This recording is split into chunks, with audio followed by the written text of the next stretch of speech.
యేసు రక్తమే జయం పరిచర్య ప్రైజ్ ద లార్డ్. సెప్టెంబర్ 26వ తేదీ 2024. ఈరోజు దేవుని వాక్యము.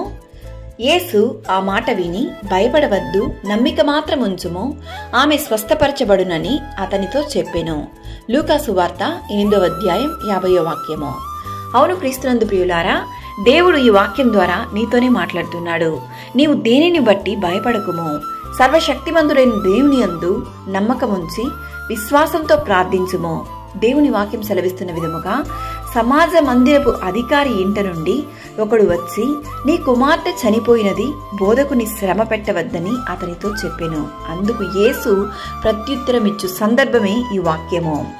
భయపడకుము, నమ్మిక మాత్రం ఉంచుము, ఆమె స్వస్థపరచబడునని అతనితో చెప్పి ఆమె చేయి పట్టుకుని చిన్నదానా లెమ్మని చెప్పగా ఆమె ప్రాణము తిరిగి వచ్చెను గనుక వెంటనే ఆమె లేచెను.